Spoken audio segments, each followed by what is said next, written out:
The next 3 rounds of the Pro Tyre Ginetta GT5 Challenge would see the drivers tackle the infamous Brands Hatch Grand Prix circuit in Kent. And in round 14 it was Ollie Chadwick on pole position ahead of championship rival James Kellett, and it would be a race that saw them do battle for a gruelling 20 minutes. From the off there was drama as drivers struggled on this fast-paced circuit. Chadwick and Kellett fought over the top step of the podium for the duration of the race, both drivers hungry to take home as many championship points as possible. For others, the race would be one that they would rather forget. Then the lead battle really intensified as James Kellett tried to make his move on Chadwick. At the end of an intense race, Chadwick managed to hang on to score maximum points, but Kellett kept him honest the entire race and ended up taking second position.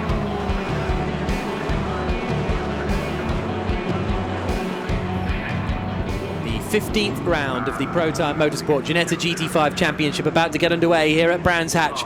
The yellow and black car on pole position, that is Ollie Chadwick. It's Callum Poynton, the man who's second in the championship, alongside him on the front row. Championship leader James Kellett is third, Ryan Hadfield is fourth, James Robinson and Stuart Lynn complete our top 6 as we get ready for the racing action to begin. 20 minutes of franticness about to get underway.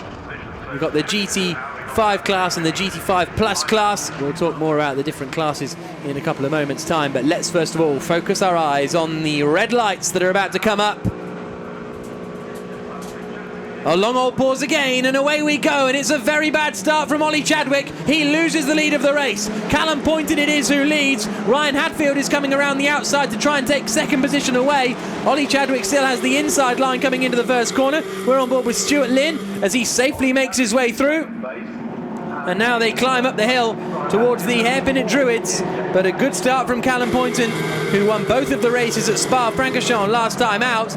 He is into the lead of the race. Chadwick then into second. Where did James Kellett end up in all of that? I think it might be down in fourth place, James Kellett. Yes, so Kellett down to fourth. He lost out to Ryan Hadfield, who made a good start around the outside. He's already trying to launch his way back past as well. And already we got side-by-side action in the other class out there. Basically, you've got the two classes. One is the GT5 class, which they're in the same car, but one's a souped-up race car, one's a normal road car. The GRDC Plus class have the same 1.8 litre engine, but it's less tuned, and they've got road tyres and an H-pattern gearbox, whereas the GT5 class have got a modified Z-Tech engine, slick tyres and a sequential box. So same fundamental cars, but different modifications on the cars mean they are very different in terms of speed. But it's Callum Poynton then who has managed to take the lead of the race. The man from Wetley Rocks is in first place. Chadwick has done a very good job in salvaging a solid second place from the start, because he just absolutely swamped, and he looks really, really on the case of the leader. He's right on the tail of the lead man, Poynton. Yeah, he's in the slipstream. Nose to tail coming down towards Paddock Hill Bend, and Poynton knows it, so he keeps his car just in the middle of the circuit. It's going to be a good battle between these two. Really good battle for the next few laps, and see if Chadwick can find a gap. As he goes up the inside of Druids, not quite there. As the battle, we got a battle for first, second, and then third seems to be a little bit quieter, a little bit further back there. But yes, Chadwick, very, very bad start from him indeed, but salvaged it quite well. Yeah, exactly. He's got away with it for now, hasn't he? So as they come down into the left-hander, oh, there's a look up the inside from James Kellett, championship leader, knows he needs to get past. He can see the two guys disappearing off in front of him, and that's got to be frustrating. Very frustrating, yes. They're doing everything possible to try and make that move stick. But at the inside, they're pushing. Literally, he's pushing him down the back straight, coming down into the sort of the long drop into Hawthorns, which is a very steep uphill. Dab on the brakes, down a gear, and back on the power again, using every inch of road. As you can see there, the yellow and black car of Chadwick trying to make a move. But the battle, I think, really is a little bit livelier now between these three. Yeah, well, Kellett's got past. Kellett's got past into third place, past Ryan Hadfield. So James Kellett up into third position, and he will now try and close in on the race leaders as quickly as possible. Kellett won the third race of the weekend at Spa after Callum Poynton had won the first two.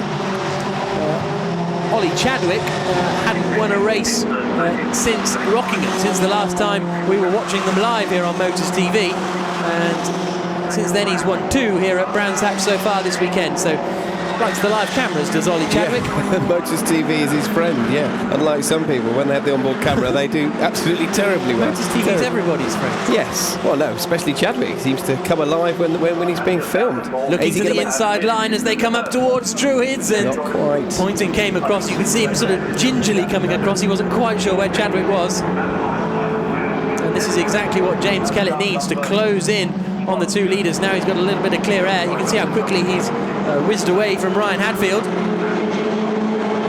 Callum Poynton it is for the TCR team, leading the way. Again, a little thought and a little bit of opposite lock as he comes into the corner.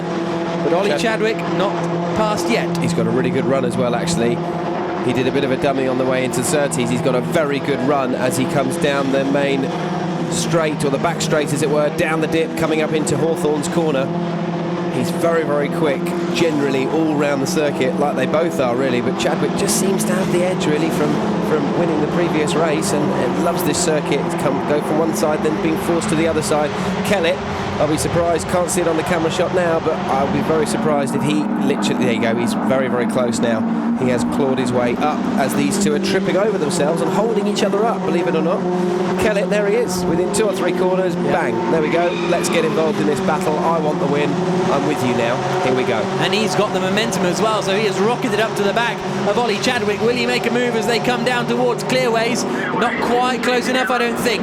On the brakes, into the right-hander, and a big moment there for Ollie Chadwick. Just kept it together, but that's going to allow Kellett through. It's also going to allow Ryan Hadfield through too, but that could have been a lot worse for Ollie Chadwick. That's not the place to be sideways. No, not at all, especially when you've got the rest of the pack bearing down and you're breathing down and you wanting that position because you've had quite a dominant, successful weekend. So great for the 4th and 5th battle there. That's just brought everyone closer together. Maybe Chadwick's got a problem, maybe his tyres have got too hot, set the tyre pressures wrongly, maybe, I don't know, but he seems to be really struggling for grip in that yellow and black car that's now in 4th place. Second in the championship last year was Ollie Chadwick. He'll be desperate to go one better. At the moment, he's one worse. 4th in the race, 3rd in the championship. And Callum Poynton will be very happy if he can hold on ahead of James Kellett to close in Kellett's championship advantage. But of course, 2 wins for Chadwick this weekend means that it's incredibly close at the top of the series. They drop down the hill and then climb up the other side towards Hawthorne's. The problem now for Chadwick is that he's got Ryan Hadfield in between them, and Hadfield, as we've already seen, doesn't seem to quite have the pace of the guys in front. The Ginetta Juniors graduate, 18-year-old from Buxton, had podiums in Ginetta Juniors last year, and he's making the step up to the GT5 challenge this season. Hadfield, though, I've been saying all that, but he said the fastest lap of the race last time through, and he's still sticking with Kellett as they come out into Clearways. This is brilliant. One-make championship racing, you know. Young kids, up and coming, wanting to, you know, make it into GTs or touring cars or whatever it may be, wherever their career path takes them. As they're getting in the slipstream there, going on the outside of Paddock Hill Bend. We've seen it done before. No, not quite. Poynton very, very good on the brakes there, but is he so good on the brakes that he's run wide now and given a big gap on the way into Druids? He's having to block. He really is holding Kellett up. Kellett is looks like the fastest man on the circuit, and he is. 1 minute 41.86 is his lap, so he's just gone fastest. So James Kellett, the man from Leeds, who was runner-up in the Ginetta Junior Championship last season, desperately trying to put pressure on our race leader Callum Poynton. Kellett just 17 years of age, and as you say, it is great to see these youngsters doing battle. Poynton, Kellett, Hadfield, the top 3. How far back is Chadwick from making a move on Hadfield? The answer is quite a way, to be honest. In fact, if anything, it's Luca Hurst behind him in the orange car that Chadwick needs to be concentrating his efforts on a little bit more. Hadfield in 3rd is a little bit further back. Okay, it's half a car lengths back. But if Kellett makes a move on Poynton and it doesn't go right, or it pushes them both wide, then Hadfield is just about at the right distance to clean up and take that lead. As far as the GRDC Plus class is going, it's I mean, to be honest, it's pretty sedate out there. Rob Keogh's leading it, 1.8 seconds clear of Ben Hyland in second, and then it's 8 seconds back to Charles Ferguson in third, with the top 4 completed by Sean Fleming, a further 5 seconds back. So they're really spread out, hence our focus on the GT5 cars, because they are anything but spread out. Across the line they come, nose to tail for the lead, just 1/10 of a second between them as they turn into Paddock Hill Bend. 11 minutes to go, so we're almost at the halfway mark, and that was a little bit wide from Callum Poynton. Is that the opportunity for Kellett? He looks to the inside line, and he moves into the lead of the race. I'm surprised Poynton didn't try and get over sooner to cover it. Maybe Kellett took such speed, he was already there. Once he's been pushed wide there, it's very, very difficult to get back quickly enough, because you're going to lose more time. So I think it was a case of, you know, I've made a mistake, yeah, let's just let Kellett through maybe and tag onto him and chase him. But that's just given you... Hadfield looking up the inside of Callum Poynton now, and that's going to force Poynton wide, if not onto the grass, then perhaps into a touch. All that plays into the hand of the yellow and black car of Ollie Chadwick, who all of a sudden can get himself involved in this fight. I don't think we're going to go 3 wide on the run up into Hawthorns, but I might be wrong. Yeah, I think you might be. Okay, I think we've just about taken the sensible pill and gone in there 2 abreast. That's the chance for Ollie Chadwick on the exit of the corner, coming down to Westfield Bend. Is he through? Yep. Yes, he is. So Chadwick back up into third. So it's Kellett, Poynton, Chadwick, the top 3. A little bit spread out. Luca Hurst looking to the inside line as they come up the hill, but not quite able to get past Ryan Hadfield there. So halfway mark, 10 minutes gone. James Kellett leads. Oh, and a spin in there, and that means Luca Hurst has to take avoiding action. I think that was Ryan Hadfield who went around, and he has ended up in the gravel trap on the exit of Stirling's. Did Luca Hurst get going again? No, they're both beached. They're both together.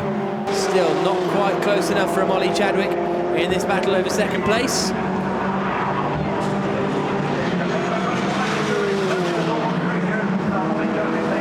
Ollie Chadwick up into second position, manages to get past Callum Poynton. That all started really at Paddock Hill Bend. Poynton was forced to defence, and that is a real shame for Callum Poynton, but Ollie Chadwick now will try and close in on the leader. Here's a look at the replay of the spin. I think that was just by himself. Yeah, just went in too fast, The back end came round, and then unfortunately for Hurst, got sort of collected on the way through really, but no damage done to both of them, just inconvenience to everyone else, and annoying for them that they're in the gravel. Real shame. Stuart Lind didn't mind though. No, let's have a couple more places, thanks very much. But into the final corner comes James Kellett. He's going to extend his championship lead after Ollie Chadwick won the first 2 races of the Pro Tyre Motorsport Ginetta GT5 Challenge.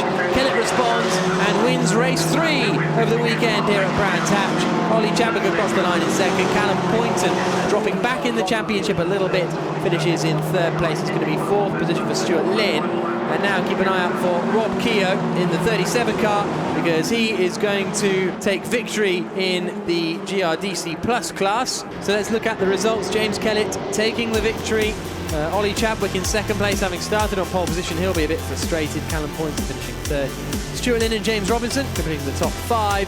Zapolsky, Minshaw, Dan O'Brien, Russ Simpson and Mohamed El Shimi completing our top 10 in the Pro Tyre Motorsport Ginetta GT5 Challenge. It's always good to get maximum points out there, and well, yeah, like I said, good for points, good for the championship, and back on the top step again. Snetterton in Norfolk was the next stop on the calendar for the Ginettas, and it provided some very close racing. Ollie Chadwick started on pole, but it would be championship rival James Kellett that led the pack into the first corner in the first of the 3 races. It wasn't long until the drama started. As cars left the circuit, 2 drivers headed the field as Chadwick retook the lead and tried to escape from Kellett. In the end, it was Chadwick who was to be victorious.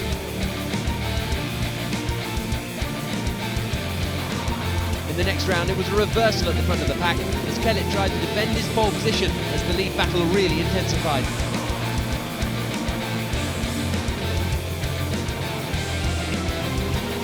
Out on track, the pace was proving a little too frantic as some of the drivers struggled to keep pace to keep their cars on the tarmac.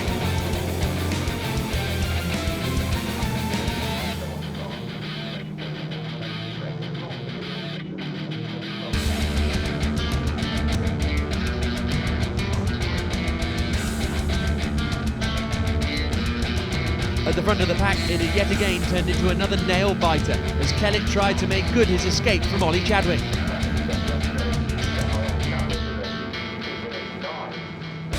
As they battled on, the timer ticked away until James Kellett proved he had what it took and crossed the line to take the checkered flag, making it one apiece for he and Chadwick from the Norfolk circuit. The championship battle got tighter and tighter.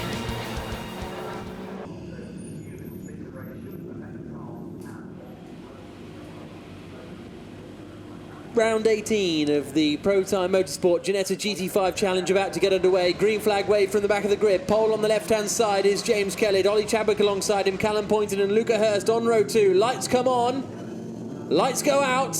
Good start from Kellett. He's going to hold the lead on the run down towards the first corner by the looks of things as this 20-minute race gets underway, although Chadwick's actually got a pretty good drive and he's trying to squeeze him on the run down towards Riches for the first time. That's on board with our camera car of Nick Zapolsky, who was starting right at the back of the field after getting taken out in the race earlier on today, but Kellett's still holding the lead. Chadwick's still there though, tried to go all the way around the outside. Yeah, and Chadwick being very smart to concede that position. He's going to lose another one, though. Unfortunately, I think that's to Luca Hurst. It's Callum Poynton. It's Callum Poynton, who started on the second row of the grid. Had to concede that position, lost a little bit of momentum, and now we'll have to fight through back again from third place. A very good start from Jack Minshaw. Started in 7th. I think he's up into the top 5 already, so he's made some good progress. No, not quite. He's in 6th, but he has gained a position. Luca Hurst has dropped some a bit. Ollie Chadwick on the attack straight away. Back past Callum Poynton, up the inside into Agostini. That was a... are we going to get squeezed out here onto the grass? No, he's giving him racing room. Very polite not to give a hip and shoulder on the way out of that second hairpin into Hamilton, having to back out, but he's well on the attack as we head into Agostini and then back out onto the Bentley Straight for the second time. Yeah, so first time. First time. Go for, yeah. But unlucky there, Ollie Chadwick. It was impressive driving from Callum Poynton to keep it in around the outside of the hairpin and then around the outside of Hamilton's, which gave him the inside line for Oggies, and away they go. There's Ian Robinson, the 44-year-old from Cambridge, so his home race probably. He last raced in 1996 in Clio's. This is his first year back racing. And let's see this battle for second place as Chadwick tries to get through, because he knows the longer he's behind James Kellett, the harder it's going to be to catch him. Yeah, absolutely. And all of this action is allowing Kellett to get away at the front of the field, while Chadwick and Poynton battle away, and that's a really big issue when you're fighting in a championship, as those two are. They try, as he drives around the outside of Coram, not going to happen, down into the Russell, the left-hander at Russell. And will he be able to attack again as they come up to Riches, looking very quick through the left-hander of Russell, tight to the apex, power on nice and early, should put him in a good position now to attack up to Riches, or think better of it, down into the first hairpin. We're getting reports of spots of rain out there, so that's going to be a challenge for these guys on their slick tyres. Yeah, I did spot actually a couple of spots. I didn't want to tempt fate, but I spotted a couple of spots on the warm-up lap on the windscreen of our camera car. And yeah, it does look very dim. Oh, there's the move from Ollie Chadwick. Forceful stuff up the inside into second place. Didn't look like there was enough room for him there, but he managed to make it. There was, by evidence of the fact that he's now in front of Poynton, and a stunning move. Yeah, really good stuff from Ollie Chadwick. So he is up into second position. He's 19 years old, so a couple of years older than his sister Jamie, who we'll see out in British GT later. Windscreen wipers on further back from Luca Hurst, I think it is, who's actually dropped back 2 places. So Hurst has lost out to both Matt Palmer and Jack Minshaw. Yeah, just one swipe of the windscreen wipers, so not enough rain. They have what's called and you can just see it just on the windscreen in front of the camera lens there. They have what's called psychological rain. Basically, lands on your windscreen, annoys you, lands on your visor if you're in an open top car, annoys you, makes you feel like it's raining, but actually won't have any effect on the grip available on the racetrack. And then there's a sudden switch when that rain really starts to affect your pace and confidence inside the car. Yeah, so we're on board with Nick Zapolsky, who's doing battle as they head out onto the back straight. And you can see how unsighted he was behind another car. It really takes your viewpoint away. So when you see guys having silly crashes or hitting things, or hitting, for example, crashed cars that are parked online, that's why it takes away all of your vision when you're following someone that closely. That's why I don't tailgate on the roads. A bit different in racing though, as Nick Zapolsky makes up a position there. and that puts him up into 13th place. I think that's Dan O'Brien up in front of him, who's in his first year of circuit racing. He's a former British junior rallycross champion. And now is this... Oh, off goes Jack Minshaw. Minshaw off in the background and sent spinning across. Now, was that... I think that might have been by himself. It didn't look as though any other cars were involved there. And I think in the melee, Chadwick, not in the melee of that incident, but over that lap, Chadwick has managed to get past Poynton and now will push towards Kellett for the lead of the race. On board we go with Nick Zapolsky as he comes across the line. It's actually Alexis Taylor he's up behind, the former Caterham racer. Taylor covers the inside in that number 40 car run by Optimum Motorsports. And Nick Zapolsky will try and find a way through down at the hairpin. Not quite close enough, but now is the time where these drivers really earn their credibility in managing these conditions. This is actually fine for Nick Zapolsky. He'll want this scenario because he needs anything to mix up the field and give the drivers in front of him a challenge, and hopefully, if we consider him a front runner, it should help him move through the field even quicker than he perhaps would have done. Yeah, absolutely. He's tucked right up behind Taylor then and goes for it into Agostini a little bit far back here. Could have a bit of a... Well, that was sensible driving from Taylor to give him the room, because if he hadn't done, there would have been a bit of a contact there. Yeah, more room than he perhaps deserved down the inside there, but kept it in the race, and nice driving from Taylor. Avoided a shunt there, so they both win, but he could have been a little bit more robust with Zapolsky there.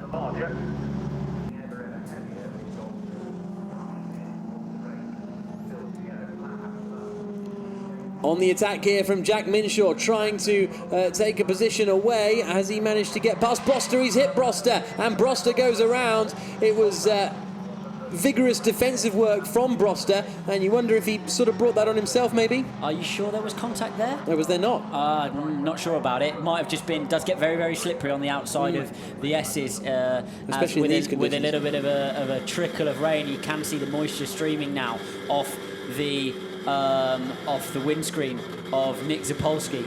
And so here we go, down into the S's, trying to hang on around the outside. And I'm going to call that as no or very, very slight contact. I think there was a little. I think there was a little nudgery. In fact, you can see just a wee bit of paint on the rear, on the rear bodywork, which is how my insurance company would do it. So I think, yeah, maybe we can call it as a slight amount of contact. It's all it takes. Yeah. Definitely not, carnage. 6 minutes to go here at Snetterton. You can see how dark and grey it is becoming over on the far side of the circuit, the sort of easterly direction. And it could be very entertaining for the GT3 race. Oh, big spin there. Oh, we got cars off everywhere. So that is Ian Robinson, who's ended his race in the gravel trap. We had another big spinner there going off as well.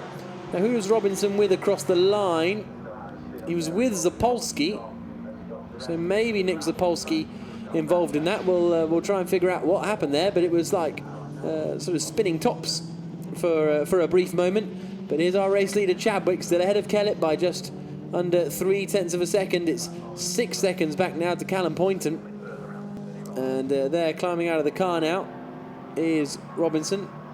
Yeah, that one's well beached. Unfortunately, a replay of that, and this is the number 61, who is Simpson, losing it in the same place. Sometimes that happens where you just get that little bit, bit of a critical mass of moisture arriving in one part of the circuit. It's rained just a little bit harder that time. Yeah, it's a roulette job using the curbs in this kind of condition. Sometimes it's just, for whatever reason, the paint, it's okay. Sometimes it's really a no-go, but you soon find out. So that's fine. There's for example the curb at the top of Eau Rouge, no. But other curbs, the curbs at Brands Hatch, are always very, very usable in wet conditions. But it's one of those where you just have to just gently give it a little go and then push it a little bit further. Final lap then, final corner. Oh, and he's pushing around the outside. Kellett gets out of shape, manages to keep it on the road just about, and they are nose to tail as they come down towards the final corner. Kellett looks to the outside and try and find the grip, and Chadwick opens up the steering, pushes Kellett off, and I mean that was always going to happen as they come now across the line. It's going to be race victory for Ollie Chadwick in the Pro Tire Motorsport Ginetta GT5 Challenge after a collision at the final corner with James Kellett. It'll be Callum Poynton across the line in third, but that was touch cynical. Yeah. Are you done? Is that what you're saying? I would consider. Yeah, I mean, he knows he's there. The guy, he's on the outside. There is grip around the outside in wet conditions. He knows he may possibly outdrag him, just wasn't prepared to take that risk. So, would argue that he had the corner. He was on the inside. Zapolsky, great race for our onboard cameraman. Found his way up to sixth position from the rear of the grid. Yep. Let's have a look at the results. Round 18 of the series won by Ollie Chadwick, a second clear of James Kellett, Callum Poynton finishing third, Matt Palmer fourth, Hurst, Zapolsky, O'Brien, Simpson, Taylor, Glenn Broster, the top 10. But it's Ollie Chadwick who takes victory after a collision with James Kellett at the final corner in round 18. Well, Ollie, congratulations first, but just talk me through that final corner. Was there enough room there with you and James Kellett? I don't know, he tried to make the move. He was pretty much pushing me all the way around the last corner. I stuck to my inside line. Obviously, it's a bit tighty. I don't think, I wouldn't take the risk and try to go around the outside somebody there who's both on slicks. I just understood and went straight. There's nothing I could have done. He's making the move in risky conditions. It's up to him if he wants to do that, he can do that. But, I don't see anything wrong with that. I think it's fair game.